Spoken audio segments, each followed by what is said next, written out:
మరి వైఎస్ఆర్సీపీ పార్టీ నిన్నటిదాకా 175 ఉంది. ఇప్పుడు చూస్తే ఏమో ఇన్ఛార్జీలు మారుస్తున్న పరిస్థితి కనిపిస్తా ఉంది. ఇదేమో ఎన్నికల స్ట్రాటజీ మేము 175 గెలవాలి కదా అని చెప్పి కవరింగ్ చేస్తా ఉన్నాం. ఏంటి దీని గురించి ఏమంటారు మీరు? అట్లాగంటారా? దాని గురించి చెప్పాలనుకుంటున్నాను నేను కూడా.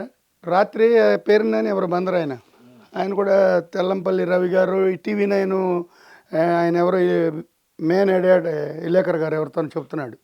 ఇంకెవరు పుట్టోళ్ళు ఉన్నాయి చూడలేదు సార్. అలా నా తెలియకడుతున్నా ఒక చిన్న డౌట్ నాకు. మాకు ఒక 100 వస్తాయి, ఒక 125 వస్తాయి, ఒక 130 వస్తాయి, ఒక 140 వస్తాయి. మిగతా చంద్రబాబు కంటే ఎవరన్నా కొద్దిగా ఆలోచిస్తారు. రామరామ కృష్ణ ఏసయ్య ఎక్కడున్నారు దేవుళ్ళు? 175 మీకేనని చెబుతున్నారు కదా. అసలు అయితే ఎన్టీ రామారావుకి ఒక సీటు కూడా లేదంటారా? నందమూరి తారక రామారావు గారి, చంద్రబాబు గారి సీట్ లేదంటారా? సరే, పవన్ కళ్యాణ్ గారు కూడా మనకొద్దు, తర్వాత మాట్లాడదాం. ఆయన మద్దతు ఇచ్చాడు కాబట్టి ఆయన జనాభా, ఆయన అభిమానులు ఓట్లేస్తారు. అది తర్వాత మాట్లాడుకుందాం ప్రసాద్ గారు. ఇప్పుడు మెయిన్ అసలు ఎన్టీఆర్ గుర్తు, సైకిల్ గుర్తుకి 175 నియోజకవర్గాలు మొత్తం వైఎస్ఆర్ జగన్మోహన్ రెడ్డి గారే గెలిచేసుకుంటే అసలు ఎందుకంటే నాకు చిన్న డౌట్ అండి ప్రసాద్ గారు. తాడేపల్లిలో కానీ మొత్తం 175 పోలింగ్ బూతులు పెట్టుకుని వాళ్ళ వర్కర్లను పెట్టుకుని వాళ్ళ స్టాఫ్ ఇంకా ఎవరో వాళ్ళకి సంబంధించిన అభిమానులు పెట్టుకుని గుద్దుకుంటారండి కొంపతీసి. దానికి ఒక ఎలక్షన్ కానీ పెట్టుకోమనండి. అసలు ఏమీ తెలుగుదేశానికి రావు, 175 మేమే గెలుస్తామనే మాట వాళ్ళు ఎలా అనగలుగుతున్నారు?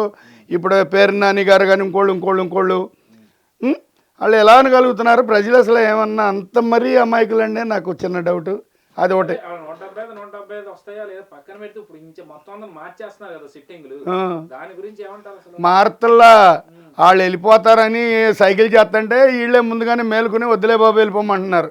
దాన్ని ఏమంటారంటే నేను కింద పడ్డా నేనే గెలిచాననే సామెత ఒకటి ఉంది చిన్నప్పుడు.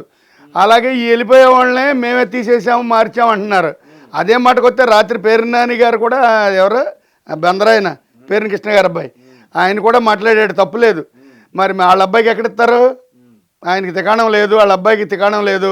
అమ్మినిగడ్డ రమేష్ గారు, మా రమేష్ గారు అంటే మా కమ్యూనిస్ట్ పార్టీ అని మా రమేష్ గారు అంటున్నా. వైఎస్ఆర్సీపీగా ఆయన మాకు అసలు ఇష్టం లేదు. ఆయన ఉంటాడో అక్కడ ఓడతాడో ఇంకా బాగా బీసిపోతాడో మాకెందుకు.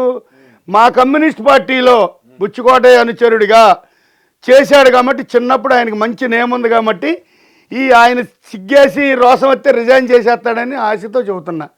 సింహాద్రి సత్యనారాయణ గారు ఇంటి పేరు అయింది. ఆ సత్యనారాయణ గారు 3 సార్లు దేవాదాయ మినిస్టర్ చేశాడు ఎన్టీఆర్ గవర్నమెంట్లో. వాళ్ళకి అన్నదమ్ముల పిల్లలు ఈయన, ఈ రమేష్ గారు అన్న వీళ్ళు నేలపాళ్ళు వాళ్ళు, అంటే ఒకళ్ళు చస్తే ఒకళ్ళు మునుగుతాం కదా. అలాగా అసలు సత్యనారాయణ గారు అబ్బాయి చంద్రశేఖర్ బాబు క్యాన్సర్ స్పెషలిస్ట్ హైదరాబాద్లో. మరి ఆయన రాడు, ఈయనకి ఇవ్వాలి తప్పదు. రమేష్కి ఎందుకు ఇవ్వలేదు అది ఎప్పటి నుంచో అనుకుంటున్నాం. ఇప్పుడు ఆయన కోపమత్తే రిజైన్ చేసేస్తాడు, ఆయనకేం జరగదా? అది వేరే విషయం. రాంబాబు ఇటు రాడు, అతనిది అక్కడే వాళ్ళ అమ్మగారిది సత్యనపల్లిలో. మరి ఉంటాడో కొడతాడో అందరూ అనుకునే మాటే. అబ్బా వినండి సార్, నేను ఇక్కడ పనికిరాను మీకు. ఇంకో ఛానల్కి వెళ్తే నా మాటలు బాగా వింటారేంటి వాళ్ళు? పెద్ద ఛానల్ మీరే వినపోతే రోడ్లు అమ్మట మైకి పట్టుకుని బాబాయ్ అసలు ప్రజానాడు ఎలా ఉందని అడిగే వాళ్ళకి నేను పనికొస్తానా? మళ్ళమన్నమాట.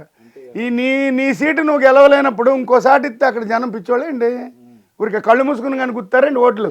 అందుకేగా భారత రాజ్యాంగం ఓటు ఒక సాటు, ఒక గుడ్డ కట్టుకుని ఒక డబ్బా సాటు నేయమని చెప్పింది. అది ఎందుకు పెట్టింది? ఇట్లా ఎదురుకుండా ఎత్తే నరుకు సత్తారనే కదా, దానికి తగ్గట్టుగానే వేస్తారు. 175 కాదు ఇంకేమైనా పెరుగుతాయి సీట్లు మనకు ఆంధ్రాలో. నాకు చిన్న డౌట్, పెరిగితే అవి కూడా వెళ్ళాయని చెప్పుకోమను. పిచ్చి మాటలో మాట్లాడుకోమనండి. మేమే కింద పడ్డా గెలిచామని చెప్పుకోమనండి. నేను ఒకటి చెప్పనా, మన భారతదేశానికి తడవ కాంగ్రెస్ కానీ ప్రధాని అయితే ఈ చిన్నాయన మన రాజశేఖర రెడ్డి గారు అబ్బాయి జగన్మోహన్ రెడ్డి గారు మళ్ళీ హైదరాబాద్ అదేదో 16 నెలలు ఉందే లోగడ, అవన్నీ వచ్చేస్తాయి, దాంట్లో డౌట్ లేదు. చంద్రబాబు గారిది మొన్న ఏదో జరిగిందిగా 50 రోజులు, అదేం పెద్ద ఇష్యూ కాదు. సుప్రీంకోర్టు కూడా దాన్ని 1 నెల 2 నెలల్లో పిల్లలతో గెలిచినాక తీసేస్తారండి, ఆ కేసులు ఉండవు. ఈయన పెద్దవి ఉన్నాయి. లేదు మోడీ గారు గెలుస్తాడు అనుకో కేంద్రంలో, వీళ్ళని అండలో వెళ్ళిపోతాడు. ఆడపిల్లలు అక్కడ చదువుకుంటున్నారు కదా, ఇది మట్టికి నిజం. స్టేట్లో మట్టిగా ఆయన ముఖ్యమంత్రి చేయలేడు, ప్రతిపక్షంగా ఉంటాడని నేను బారుని చెబుతున్నా.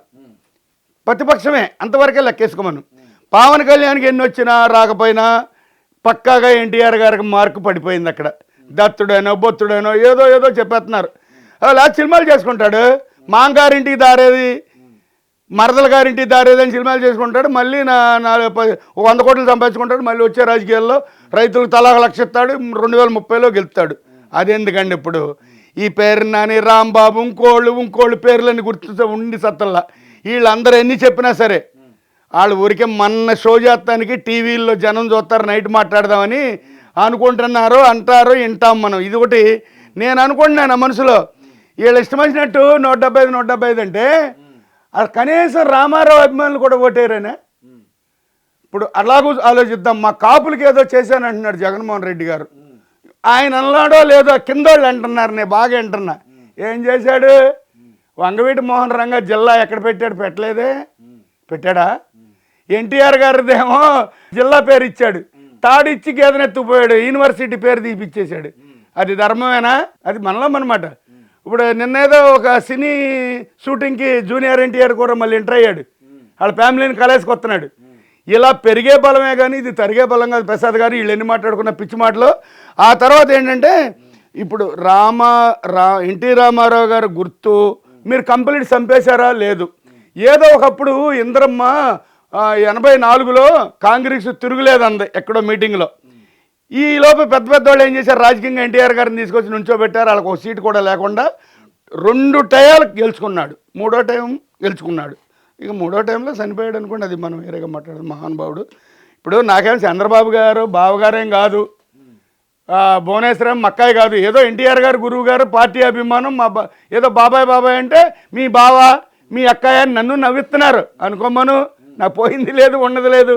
ఇప్పుడు ఇందాడు మాట అనుకున్నాం, ఈ రాష్ట్రంలో ఏదో రకరకాలుగా ఏయో పార్టీలు కులాలు వస్తున్నాయి అనుకుంటున్నాం కదా.